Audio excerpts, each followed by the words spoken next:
The ranch house had not changed much since I was a child. The stone walls stood weathered but firm, the front porch still creaked under the weight of boots, and the silence of the place pressed down heavier than the humid Texas air. Coming back here in my 30s, older and sharper than the girl who once ran barefoot across these fields, I felt the old unease wrapping around me like barbed wire. Sunday dinners in a town like Willow Ridge were never just meals. They were performances, rituals where everyone had their role, and everyone in town seemed to know it. Tonight was no exception. The table was already set when I walked into the dining room, the glow of the overhead light falling harshly on the polished wood. My father sat at the head, shoulders squared, his presence still commanding. My brother Crystal, tall and broad, claimed his place at his right side, as if the seat had been carved for him alone. I lingered near the doorway for a moment, scanning the familiar room, breathing in the scent of roast beef and cornbread that should have felt like home, but instead only reminded me of how much I didn't belong. "Sit down, Deborah," my father said without looking at me, his voice clipped, his hand gesturing vaguely toward the far end. The chair reserved for me had been pushed away from the circle, right up against the kitchen door. I noticed the shift instantly, subtle but deliberate. I remembered the same placement when I was 16, when relatives had gathered and I was expected to fetch and serve. Tonight was no different. I pulled the chair back, the wooden legs scraping loudly against the floor, a sound that seemed to irritate my father. He looked up briefly, his eyes narrowing as if I had disrupted something sacred.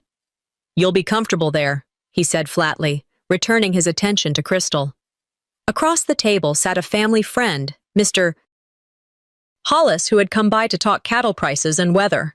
My father leaned toward him, nodding at Crystal with pride. "This is my son, the pride of this ranch, strong, reliable, everything a man should be." I waited for him to add something, anything, about me. A nod, a mention, even just my name. But silence followed, and the conversation moved on without me. In Texas, seats at the table mean more than comfort. They mean belonging. Tonight, my chair against the kitchen door screamed the truth I had known for years. I was part of the house, but not the family. The meal began. Plates were passed, dishes clattered, silverware tapped against china. Conversation flowed easily between my father and Crystal, laughter breaking out at small jokes only they seemed to understand. I found myself reaching for dishes, pouring tea, and refilling bowls before anyone asked, as though it was the role carved out for me long ago.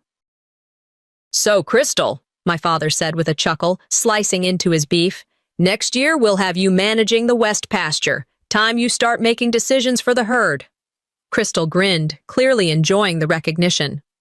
"I'm ready for it, Dad. Been ready a long time." I swallowed, wanting to contribute something of my own. "I actually closed a deal at work last week," I began, my voice steady.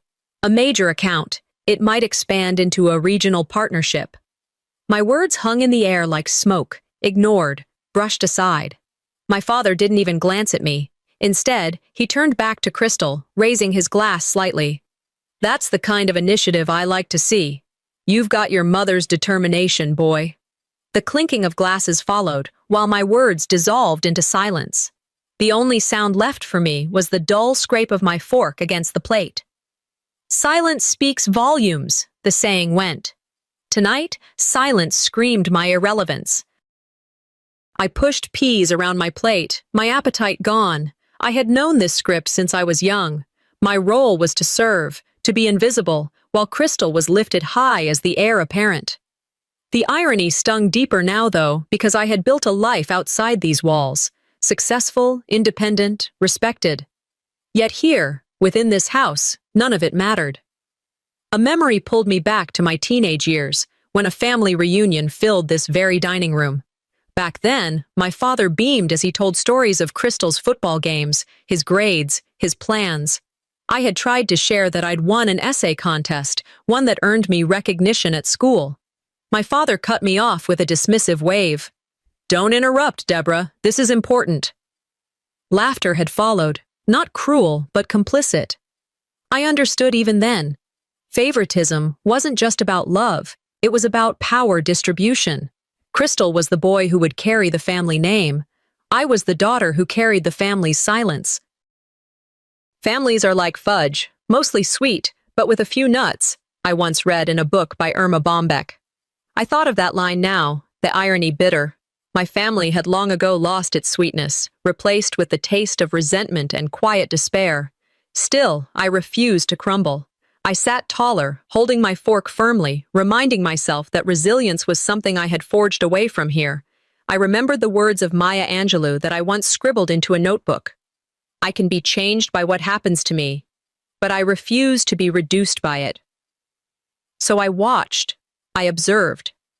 I recorded silently, storing every dismissive look, every stolen chance to speak. Not in ink, not on paper, but in my mind, because I knew direct confrontation here would only be dismissed as hysteria.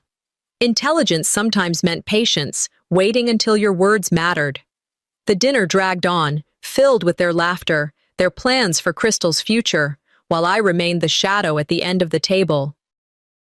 Finally, my father pushed back his chair, clapping Crystal on the back. "You'll do well, son. You'll make me proud." His glance swept over me briefly, as if I were no more than a servant gathering plates. He said nothing. I rose and began stacking dishes, carrying them into the kitchen, the clatter of porcelain matching the heaviness in my chest. As I returned for another round, Crystal leaned close, his voice low and mocking. "Don't forget, Deborah, you're just the help here." Heat surged through me, but I held my tongue. I carried the plates steadily, refusing to let them see me falter. In my mind, though, words blazed like fire. Every dismissal is a seed. One day, they'll regret underestimating me. Sunday afternoons in Willow Ridge had their own rhythm, and everyone in town knew it. Church bells, long tables of potluck dishes, and gatherings where gossip traveled faster than the wind across the fields. In towns like ours, community events weren't simply social, they were stages. Every handshake, every nod of approval, every whispered judgment shaped who mattered and who didn't. I'd grown up understanding that here, your family name was your currency. That afternoon, as I buttoned a plain blouse and looked in the mirror, I couldn't shake the weight pressing against my chest. My father had insisted we attend a dinner hosted by relatives, one that would double as a celebration. "It's important for appearances," he said earlier. I already knew what that meant. It meant a stage for Crystal to shine, and another opportunity for me to fade quietly into the backdrop. When we arrived, the smell of brisket and peach cobbler filled the hall. Long tables gleamed with plates and silverware, conversations humming like a hive. Children darted underfoot, elders traded stories at the corners, and at the center stood a cake. White frosting, tall candles, and a name written boldly across the top. "Happy birthday, Crystal." My stomach nodded.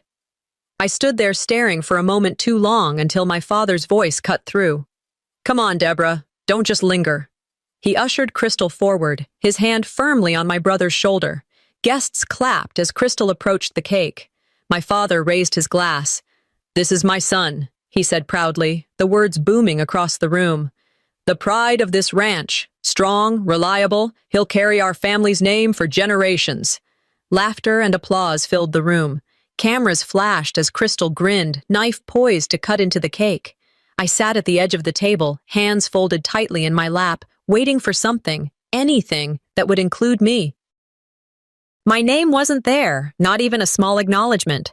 Trying to lighten the sting, I forced a smile and said, "Guess I don't get a candle this year." My father didn't even glance my way. His voice cut, sharp and dismissive. "This night is about your brother." The guests chuckled awkwardly and turned back to Crystal, their cheers growing louder as he sliced the first piece. I sat frozen, humiliation crawling across my skin. Exclusion had always been my place at this table, but tonight it felt branded deeper. The next morning, the church pews filled as the sun filtered through stained glass. Our family walked down the aisle, my father leading with Crystal at his side, while I trailed behind, hymn book clutched against me. Pastor Davis greeted us warmly at the door. "Good to see you, Henry, and this must be your fine son." His eyes went straight to Crystal, as if I were invisible. My father's chest swelled. "Yes, this is the one who'll carry the Beeson name forward." Congregants nearby nodded, murmuring, What a fine young man. Someone patted Crystal on the back. Not a glance turned toward me. I stood quietly, arranging the hymn books, invisible as the dust motes dancing in the sunlight.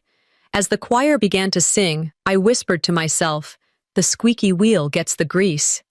But here, speaking had always brought punishment, while silence brought erasure. I wondered which fate was worse. During the sermon, I drifted back to a memory. I was 9 years old when the pastor invited children to sing a solo for the congregation. I practiced for weeks, trembling but proud, and when I finally sang, the church filled with my voice. Afterward, my father bent down, his whisper like a blade. "Don't try to outshine your brother. People should be talking about him, not you." I carried that sentence for decades, a reminder that my light was never meant to be seen here. Sitting in the pew now, I studied the faces around me. These weren't accidents. These were choices, deliberate erasures, performed in public and reinforced by silence. I remembered a Southern saying I'd once read, "What you allow is what will continue." I wondered then, had my silence allowed them to rewrite my place in this family, to erase me with every passing year? When the service ended, the congregation spilled outside into the sunlight, trading handshakes and greetings. My father basked in the attention as Crystal stood tall beside him, soaking in the admiration. I stepped aside, ready to leave quietly, when a frail hand touched mine. An old woman, Mrs. Whitaker, leaned close. Her voice was soft but firm. "You've got your mother's eyes," she whispered. "Don't let them dim." Her words startled me, but they lodged deep. For the first time that day, I felt seen. My father might erase me in front of others, my brother might stand tall on the pedestal built for him, but here was a voice, a quiet one, that recognized me. As we walked back to the car, I held those words tight. I thought, not everyone is blind. Not everyone is deaf to who I am. That evening, back in my room, I sat replaying the day's humiliations. The cake without my name. The toast that praised only my brother.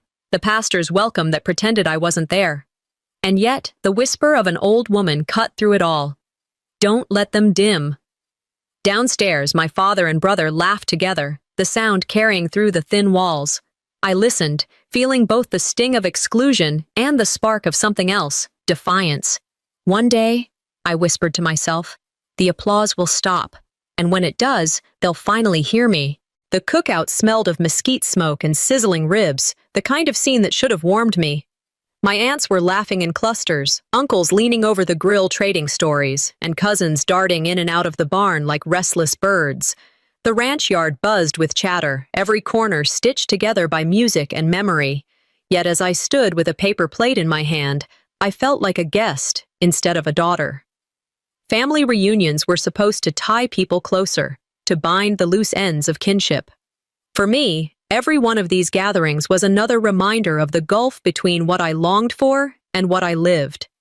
Instead of stitching us together, these reunions cut deeper. I found myself standing near Aunt Carol, who had always been kind enough to ask about my work. She smiled and asked, "So, Deborah, how's life treating you? You're still with the company in Dallas, right?" I nodded, relieved to have someone notice. "Yes, I've been leading a new project. It's been challenging, but I think it could open doors. I've worked hard for this, and it feels—" My father's voice cracked through the air like a whip. "Oh, don't take her too seriously, Carol. She imagines things, always has her nose in those cheap novels, dreaming up stories." Heads turned. Nervous laughter bubbled around me. Someone muttered, "Well, she's always been the dramatic one." The air thickened with condescension. My chest tightened, heat flooding my face. "I wasn't exaggerating," I said quietly, trying to keep my voice steady. "It's real work, and it matters." Father shook his head, his grin sharp. "Deborah, you've always been good at telling tales. Don't confuse that with reality." The laughter returned, stronger this time. My words were erased, my truth flipped upside down in front of everyone. I could feel the corner I was pushed into. They weren't just ignoring me, they were painting me as unstable, unreliable. Gaslighting wasn't just a private weapon. Here, it was a performance for the entire family to watch. I swallowed hard, forcing myself to keep breathing. Inside, though, the betrayal stung sharper than the words themselves. Martin Luther King Jr. once said, "Injustice anywhere is a threat to justice everywhere." The injustice at this table wasn't only what was said to me, it was the laughter that followed, the silent approval that made it thrive. As I set my plate down untouched, my mind pulled me back to another humiliation, one that had shaped me years earlier. I was 17, standing in the crowded hallway of my high school. Crystal had one arm draped over his buddy's shoulder, the other pointing squarely at me. "This is my loser sister," he announced to a cluster of classmates. "Don't expect much."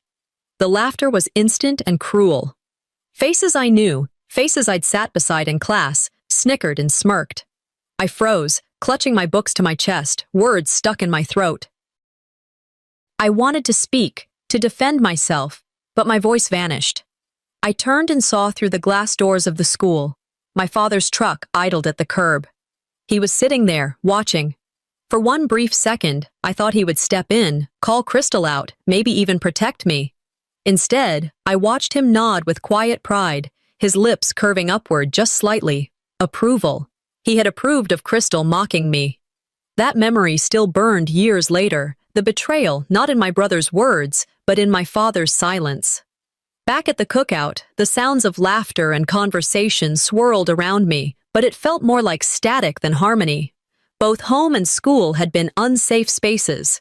My brother humiliated me, my father endorsed it, and the community either ignored it or laughed along. When everyone laughs, I thought, silence becomes its own kind of violence. The humiliation at school and the gaslighting here were not random wounds. They were links in a chain, welded together by silence and complicity. This wasn't my imagination. It was a system built to erase me. I studied the faces of my relatives around the table, their smiles, their nods, their laughter. It wasn't malice, but it was enough to bury me under a narrative I never agreed to. Yet, as painful as it was, I could also see the outline of truth. I wasn't imagining the pattern. I wasn't inventing the dismissal. This was deliberate, and seeing it clearly was its own form of strength. I slipped quietly away from the crowd, finding a quiet corner of the porch. The air outside was cooler, the hum of cicadas steady in the dusk. From my bag, I pulled out a small notebook, one I had carried for months but rarely used. Tonight, it became my weapon. I opened to a blank page and began writing. The words spoken, the laughter that followed, the nod of my father's head. I recorded it all, not to share now, but to remind myself later that these patterns were real. They weren't the fictions he accused me of spinning. They were my truth. My hand trembled as I wrote, but I remembered my mother's voice, soft and steady, from years ago. "When you feel invisible, write yourself back into the story." That sentence steadied me. I clung to it as if it were rope thrown into deep water. Maybe I couldn't confront them head-on tonight. Maybe my voice would be drowned out by their laughter, but my words on paper couldn't be denied. The gathering eventually thinned. Relatives drifted away, leaving the yard quiet except for the crackle of dying coals. I remained outside, notebook on my lap, staring up at the wide Texas sky littered with stars. Crystal walked past, his boots crunching against gravel. He paused, leaning against the porch rail, smirk tugging at his lips. "You'll never change the story, Deborah," he said casually, almost amused. "Dad already wrote it." I tightened my grip on the notebook, meeting his gaze. My voice was quiet but steady. "Maybe he wrote the beginning, but the ending will be mine." Crystal laughed, shaking his head as he walked away. I didn't look back at him. Instead, I looked at the page in my notebook, the ink still fresh, and felt the seed of something stronger than silence take root.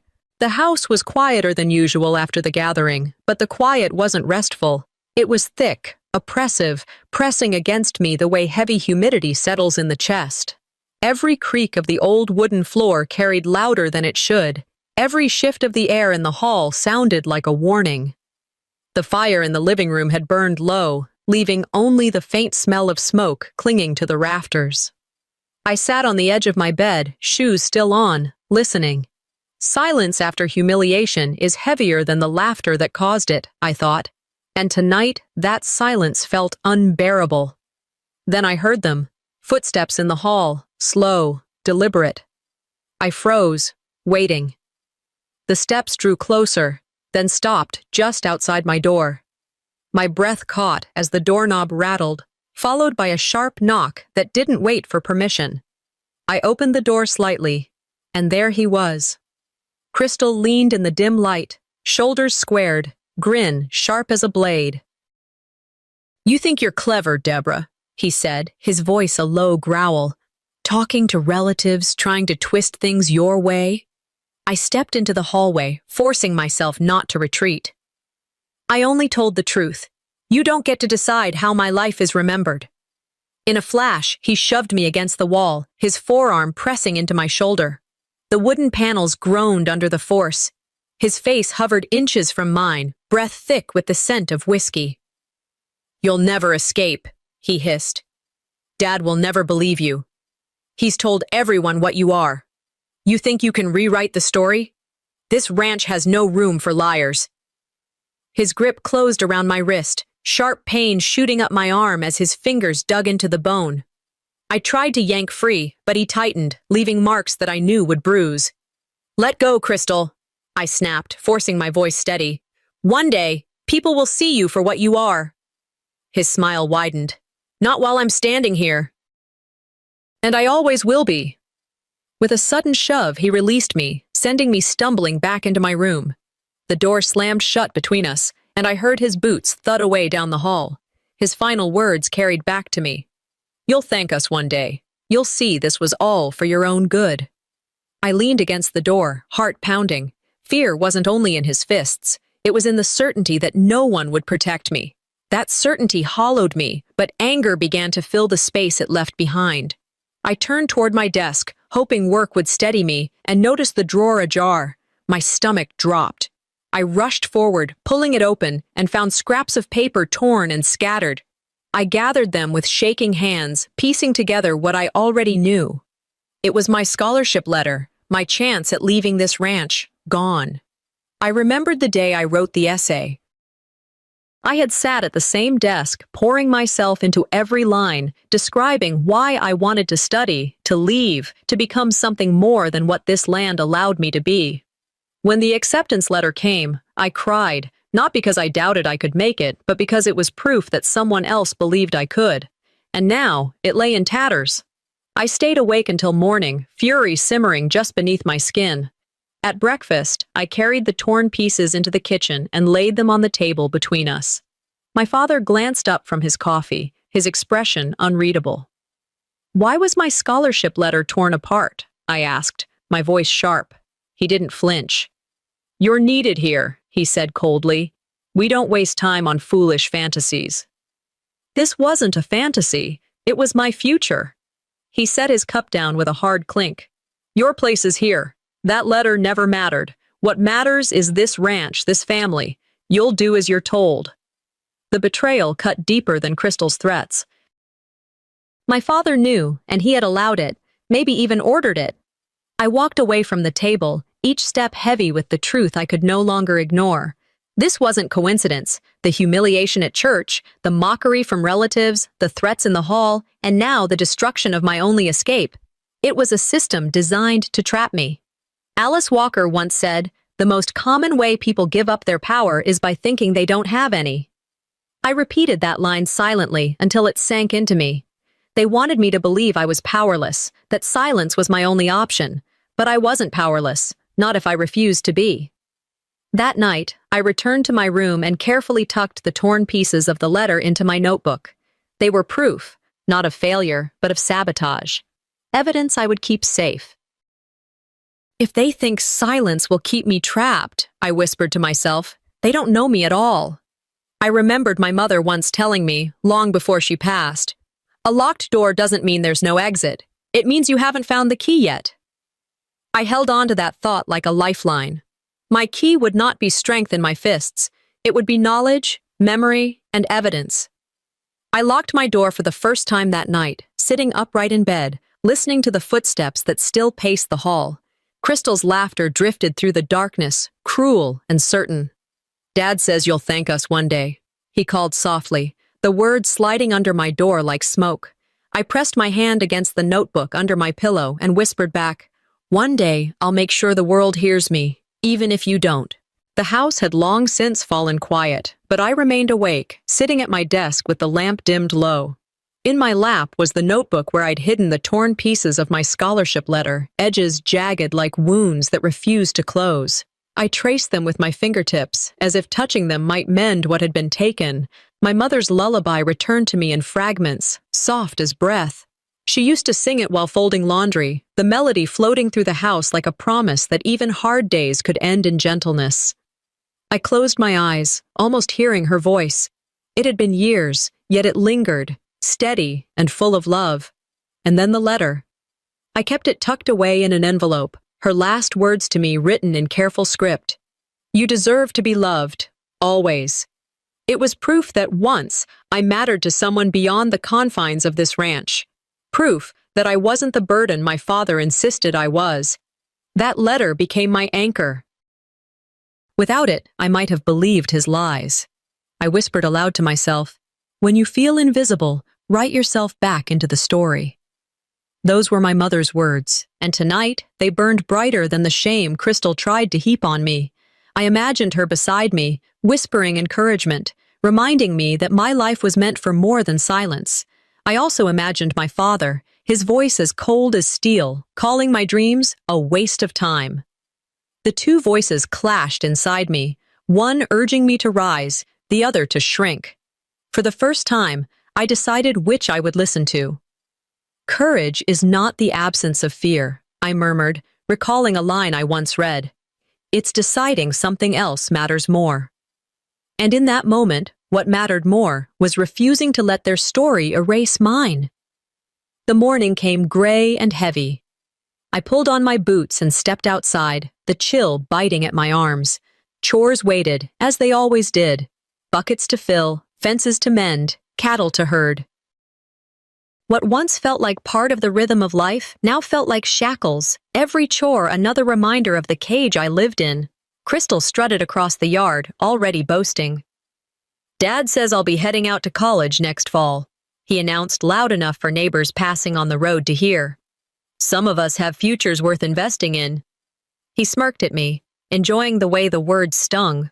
My father, standing nearby, didn't correct him. Instead, he repeated the mantra that had been carved into me since childhood. "This land needs hands, not dreams. Remember that, Deborah."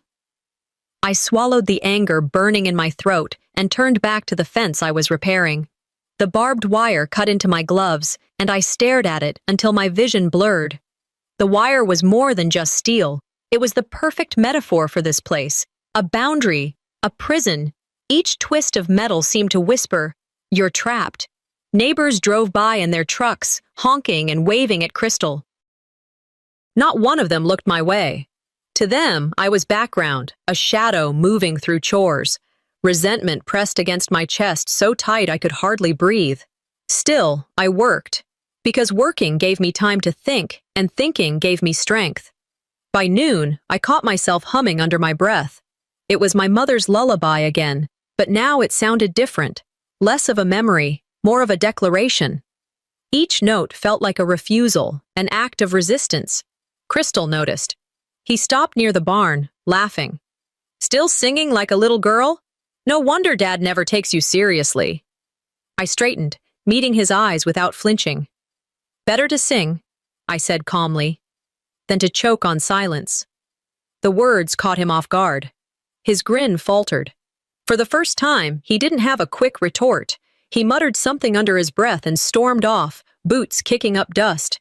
The air felt lighter as he left. He wasn't used to me answering back, not even with calmness. And in that moment, I saw it. The flicker of fear that I wasn't as compliant as he believed. That evening, the sun stretched itself across the Texas sky, setting fire to the horizon. I sat on the porch with my notebook on my lap, writing everything down. The threats, the dismissals, the erased opportunities. Each page became a testimony, a map of survival. "Every fence post I drive into this land," I wrote, "is another page of their control. But one day, this journal will be my escape." The words felt like a vow. My body might be bound to this ranch, but my mind was free. They could mock me, bruise me, call me invisible, but my thoughts belonged to me alone. I thought of Edward Bulwer Lytton's line, "The pen is mightier than the sword." I finally understood it. My notebook was my weapon, sharper than their fists, more lasting than their silence. As the last light faded, I tucked the notebook under my mattress, heart steady. My father's voice carried through the hall, as sure as ever. "Your place is here. Don't forget it." I pressed my hand to the mattress and whispered back, "My place is wherever I decide to stand." I woke with a throb in my wrist, the bruises purpling deeper overnight. Every time I flexed my hand, pain shot up my arm like fire. I sat up slowly, listening to the house. The morning sun hadn't fully risen, and the silence of the ranch pressed in. My first thought was to wrap my wrist and push through the chores, what I had always done. But this time, I hesitated. In a town like this, I told myself, secrets spread faster than wildfire. But silence can kill you just as fast. I stared at my wrist, swollen and ugly. I could hide it, yes, but hiding only meant they had succeeded. For once, I wanted someone outside these walls to see. I dressed quietly, pulled a sweater over my arm, and drove myself into town. Every bump in the dirt road made my wrist ache, but I gripped the wheel tighter. I told myself this was not weakness, it was survival. The clinic smelled of antiseptic and coffee. A nurse looked up as I checked in, her eyes softening when she saw me cradle my arm. "What happened?" she asked, leading me into a room. I hesitated. My mouth opened, but words caught. Finally, I whispered, "It wasn't an accident." She leaned closer. "Do you want to tell me who did this?" Before I could answer, the door swung open. My father stood there, hat in hand, his expression carved from stone. "She fell," he announced, his voice steady, authoritative. "My daughter's always been clumsy." The nurse froze, glancing between us. I could see conflict in her eyes. She knew something was wrong. But then she nodded, pen scratching across the chart. "Accidental fall." I stared at the page, my throat tightening. Betrayal didn't need fists. It lived in the silence of those too afraid to name the truth. Even here, in a place meant to heal, I was invisible.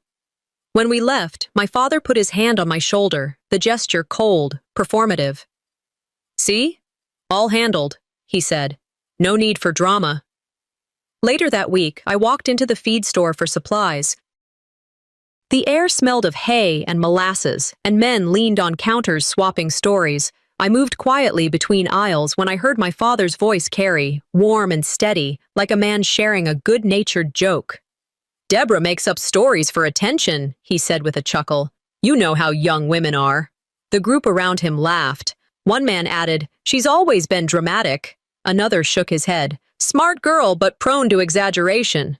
I froze, a sack of feed heavy in my arms. They didn't see me in the corner, but I heard every word. My father's smile never wavered as he poisoned the air, planting doubt in every ear. Gaslighting at home was survival. But here, in town, it was execution. My reputation wasn't just diminished, it was buried under his words. I set the bag on the counter, the sound louder than I intended. Heads turned briefly, then looked away. No one spoke to me. I paid quickly and walked out, heat rising in my chest. Rage and humiliation coiled together until I thought I'd choke on them. Driving back, the pieces connected in my mind. The torn scholarship letter, the relatives laughing when he dismissed me, Crystal's threats in the hall, and now the slander in public. This wasn't protection, it was erasure, disguised as care. I remembered Eleanor Roosevelt's words I once read in a dog-eared book. "No one can make you feel inferior without your consent." I clenched the wheel. They wanted me to believe I was powerless, but the truth was I still held one weapon they didn't control, my own record of events. When I reached my room that evening, I pulled out my notebook. Each page became a battlefield. I wrote down dates, times, exact words. My wrist ached, but I forced the pen across the paper until the ink stained my fingers. Every entry was testimony, proof that my life wasn't a fantasy. The door creaked open. Crystal leaned in, smirking. Writing fairy tales again? I lifted my eyes, calm. No, I'm writing the truth, and one day the world will read it. He blinked, unsettled. For once, he had no ready insult. He muttered something and shut the door harder than necessary. The silence that followed didn't crush me, it steadied me. For the first time, I felt the shift. The fear no longer belonged only to me. That night, I lay in bed, the notebook hidden beneath my pillow. My father's footsteps passed down the hall. His voice, low and certain, seeped through the wood. Stories won't save you, girl. I turned my face toward the ceiling, whispering into the dark. Stories built nations. Mine will break your kingdom. The living room was dim, lit only by the soft glow of a lamp in the corner. My father sat in his chair, boots planted firmly, glass of whiskey in hand. He began reminiscing, his voice low and deliberate. Your mother always favored your brother, he said, his eyes never leaving the amber swirl in his glass. You were never her choice. The words landed like a blow. I gripped my notebook tighter under the table, knuckles whitening, my heartbeat thudding in my ears. That's not true, I said, my voice barely above a whisper. He leaned forward, gaze piercing. Your mother wanted a strong heir. That was Crystal, not you. You've always been a burden, Deborah. I swallowed hard, my chest tightening. The memory of my mother's letter, tucked safely in my room, burned bright in my mind. You deserve to be loved, always. That was her truth, not his. Quietly but firmly, I answered, that's not what her letter says. His head snapped up. Letter. You're fantasizing again, he scoffed, waving his hand as if swatting away a fly. Always making up stories to make yourself feel important. Inside, grief twisted into defiance. He wasn't just erasing me, he was erasing her, the woman who had sung me to sleep, who had whispered hope into my ears when no one else would. My father's lies tried to bury her memory, but I held onto it fiercely. The silence thickened, heavy enough to suffocate. I bit my tongue, choosing not to argue further. Instead, I sat straighter, letting the silence speak for me. He thought it was weakness. I knew it was strategy. That night, lying awake, I drifted back to another memory, one colder than the words he had just spoken. I was 15, my face swollen from a fight with Crystal. He had shoved me against the barn wall after I dared to question him, my lips split, blood running down my chin. Panicked, I ran across the fields, tears stinging, heart hammering, and found myself at the neighbor's porch. I pounded on the door, my fists raw. Please, I cried, please help me. The door cracked open. Mrs. Jenkins peeked out, her eyes wide. She saw the blood, the trembling.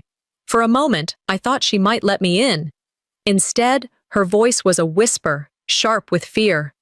We can't get involved. Your father is too powerful. And she shut the door. I stood there, shaking, humiliated, the night air cold against my skin. The porch light blinked out, leaving me alone in the dark. That humiliation still burned like an open wound. It wasn't just family silence. It was community complicity. Years later, Edmund Burke's words echoed in my mind. The only thing necessary for the triumph of evil is for good men to do nothing. I realized then it wasn't just my father and brother against me. It was an entire web of silence, stretching across relatives, neighbors, even professionals who looked away. The truth wasn't just stolen at home, it was silenced everywhere I turned. But lying there in bed, staring at the ceiling, I began to see silence differently. It wasn't only their weapon, it could be mine too, if I used it wisely. In my notebook, I wrote carefully, don't fight every battle. Choose the battlefield. I would not waste energy shouting against laughter. I would not give them more to twist into lies. I would listen. I would observe. I would gather every word they spoke, every slight, every threat. Silence would sharpen me. The next day, I kept my composure. When Crystal mocked me, I smiled faintly instead of snapping. When my father dismissed me, I nodded, taking mental notes. Their arrogance made them sloppy. They didn't notice me collecting their weapons as my own. At dinner, my father pointed his fork at me. "Even your mother knew you were nothing," he muttered. I felt the sting, but instead of rising to defend myself, I simply gripped my notebook tighter under the table. "Inside," I whispered, "you can rewrite her memory all you want. But the truth lives in me." That night, I stood at my window, staring out at the neighbor's house, the same house where a door had once shut in my face. Darkness filled the windows, but I no longer felt the same abandonment. They closed the door once, I thought, but next time the world will open its eyes. I lay awake staring at the ceiling, the old boards creaking softly as the wind shifted outside. The night had its own weight on this ranch, a silence that seemed thicker than darkness. My chest rose and fell in shallow breaths, uneasy with a sense I couldn't name. The air carried something dangerous, though no sound betrayed it yet. Then, the wooden clock in the hall struck 3. 1, 2, 3. Each chime made my heart pound faster, echoing in my ribs. I pulled the thin blanket higher, though the heat pressed against me. I told myself to breathe steady, to wait out the unease. But the footsteps came. Slow at first, heavy boots dragging against the floor. They stopped outside my door. The pounding that followed rattled the hinges. Evil doesn't always knock, I thought. Sometimes it breaks the door down. The door swung open with a crash. Crystal burst in, his face twisted in rage, eyes bloodshot, fists already clenched. "Get up!" he shouted, his voice thick with drink and fury. I barely had time to sit upright before his hand clamped down on my arm. He yanked me from the bed and slammed me against the wall. The impact sent pain shooting through my shoulder, my head spinning. "Stop, please, this isn't who you have to be," I gasped, trying to hold on to the edge of the nightstand for balance. "This is who Dad says I am," he bellowed, his breath hot in my face. "The strong one, the heir." His fist connected with my jaw. Pain exploded. I tasted blood, metallic and bitter. I staggered, tried to shove him back, but he was larger, heavier. His rage filled every inch of the room. And then I saw him, my father, standing in the doorway, arms crossed. He wasn't startled. He wasn't even moving to stop it. He watched, calm, steady, as if this were nothing but a test. "Dad," I choked, voice breaking as another blow knocked me to my knees. "Help me." But my father's lips curled faintly into something that resembled a smile. Not joy, not laughter, approval. Terror froze me where I knelt. Betrayal carved deeper than Crystal's fists. I realized then it wasn't rage out of control. It was permission. Crystal shoved me again, and I hit the floor hard, the wood cold against my cheek. I lifted my eyes, locking on my father. My gaze begged him, pleaded with him, to intervene. His answer was colder than anything I could have imagined. "You've always been a burden," he said flatly. "Tonight, you finally bow." The words sliced sharper than fists. My chest heaved, not just with pain but with heartbreak. His indifference was worse than my brother's violence. His silence cut deeper because it told me I was never worth defending. His smile cut deeper than my brother's fists, I thought, blood seeping from my lip. Martin Luther King Jr. once said, "The hottest place in hell is reserved for those who remain neutral in times of moral crisis." My father wasn't neutral. His neutrality was a weapon. Crystal laughed, stomping his boot into my ribs. I screamed, the sound muffled against the floorboards. Still, my father didn't move. He only turned away, as if my suffering were the natural order of things. Somewhere inside me, faint but alive, survival sparked. I began crawling inch by inch toward the door. Each breath burned, each movement stabbing through my ribs. Crystal's boot came down hard on my back, laughter dripping with cruelty. "Stay down, Deborah! You're nothing!" I whispered my mother's lullaby under my breath, the melody trembling out of me. Each word gave me a thread of strength. I imagined her voice wrapping around me, telling me I was still here, still whole, even if broken. I looked up once more at my father, meeting his eyes. I no longer begged. I understood in that moment that I would find my survival without him. The room blurred as I crawled again, nails digging into the floor. My vision darkened. For a moment, I lost consciousness. When I woke, Crystal was standing over me, chest heaving with triumph. My father had already turned, walking down the hall, his back to me. If I survive this night, I thought, clutching my ribs with what strength I had left, I'll never beg them for love again. I pulled myself against the wall, the taste of blood thick in my mouth. My body shook, but my mind made a vow. This night would not define my end. It would define my resistance. Then came the last straw. From down the hall, my father's voice drifted back, chuckling as he told Crystal, "She finally knows her place." My eyes blurred, the wooden floor turning red beneath me. My body gave way, collapsing fully. They think this is the end, I thought, as darkness claimed me. It's not. It's the beginning of my truth.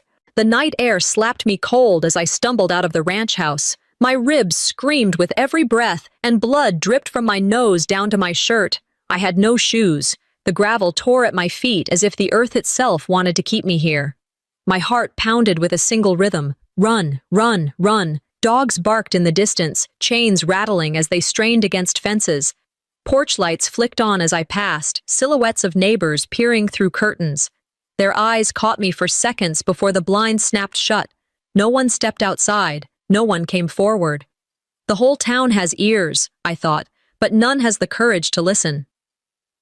The streets stretched endless under the pale wash of moonlight.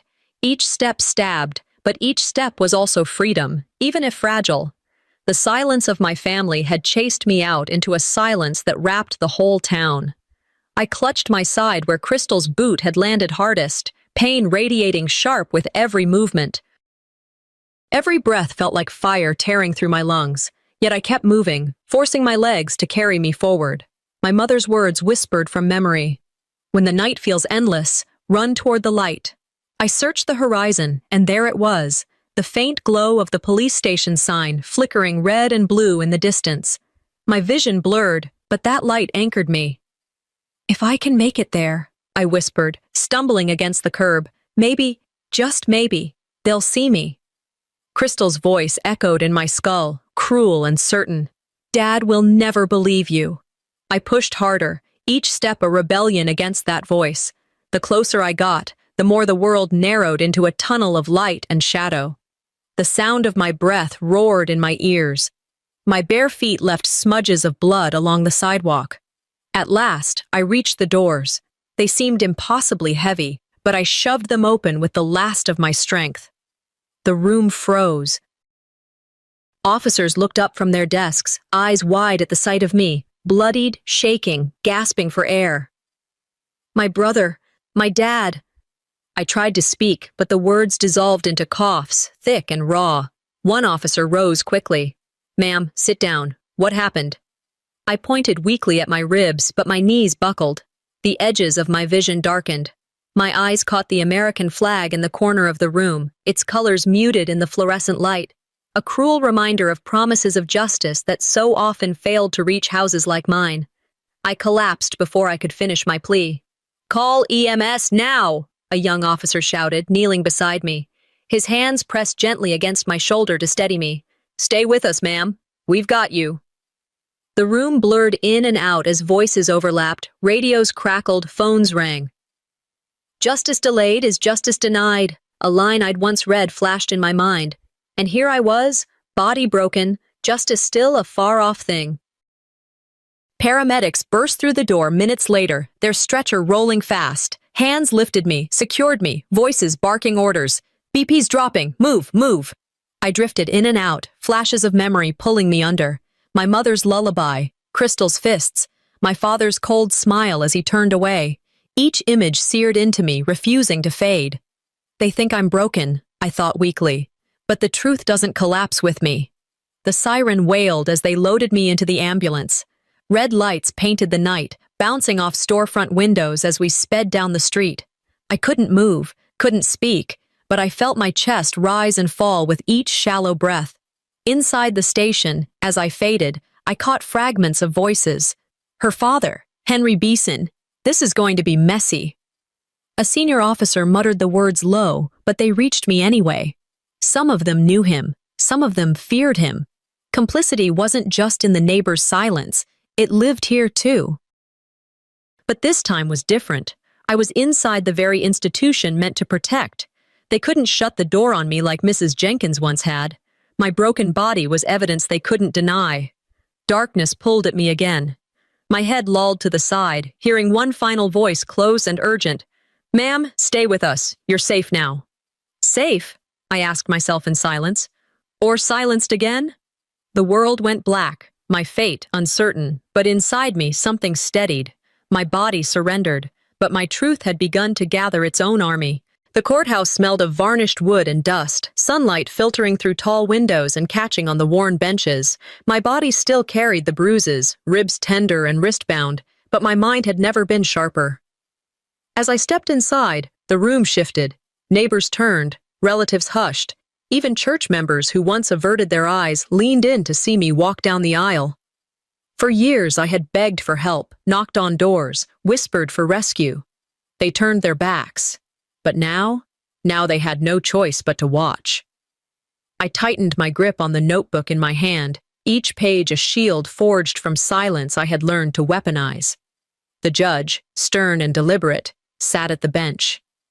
Murmurs rippled through the courtroom as my father and brother were led in. My father held himself rigid, chin high, as if this were nothing more than an inconvenience. Crystal scowled, jaw tight, glaring at me with familiar venom. I sat straighter.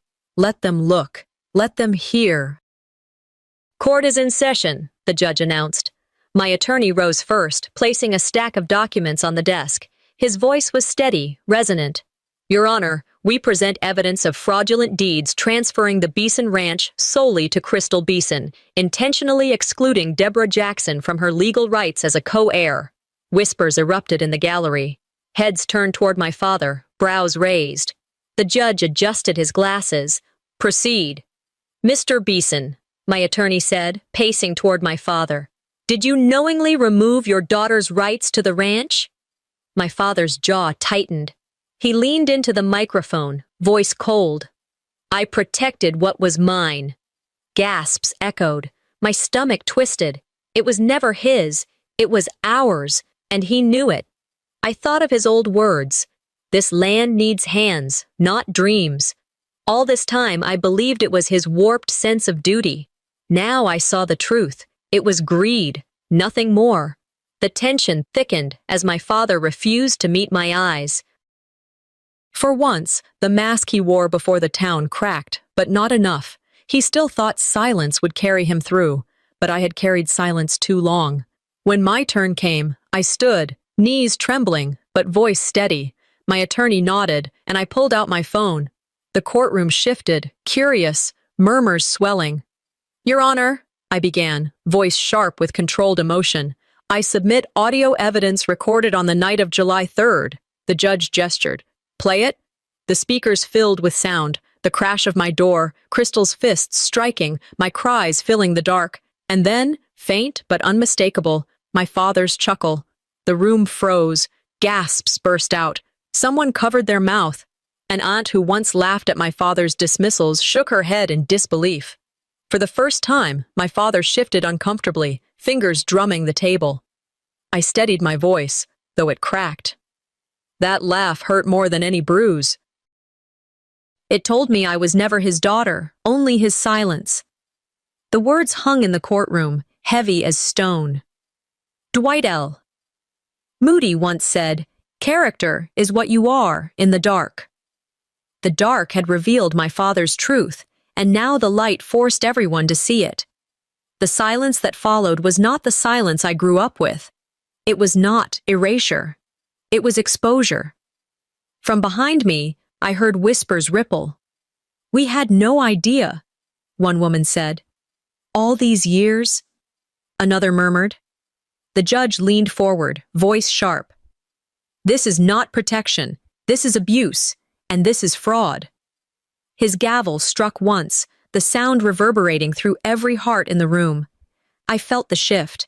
The silence that once imprisoned me now condemned them. My mother's words from her letter pulsed in my chest.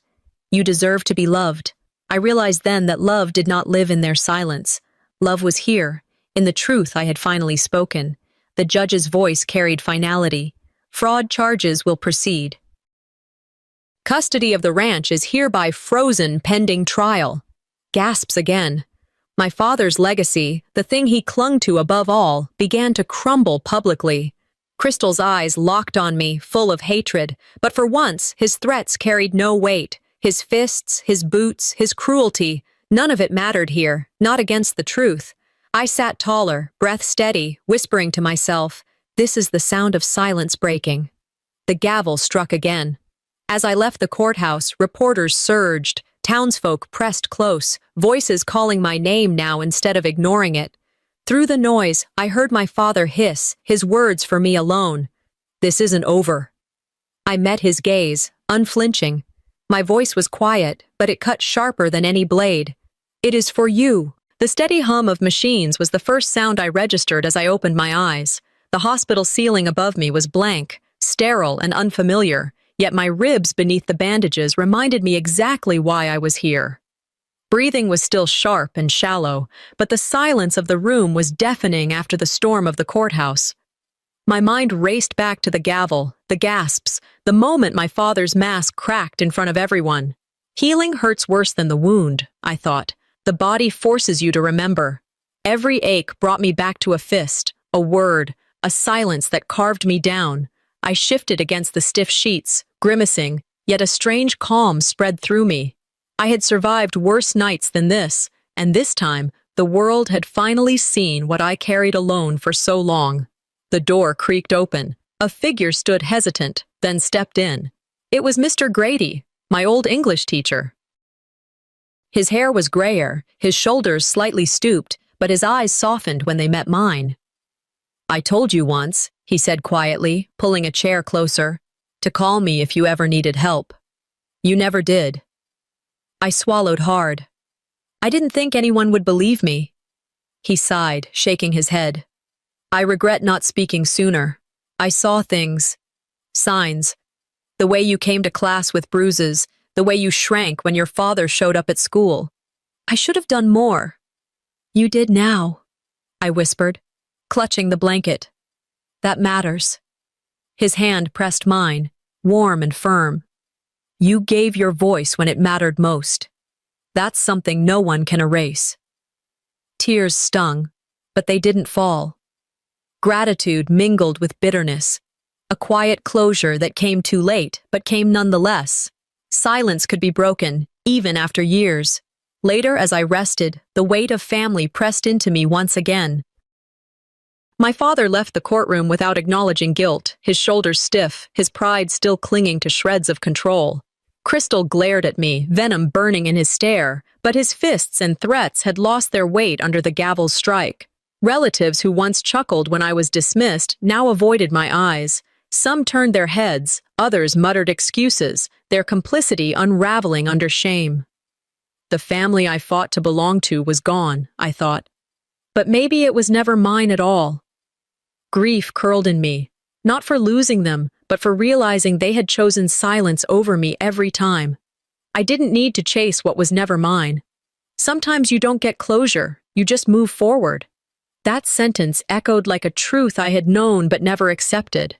I pressed my notebook to my lap, the record of every wound, every silence I survived. My father had given my brother land, lies, and fists.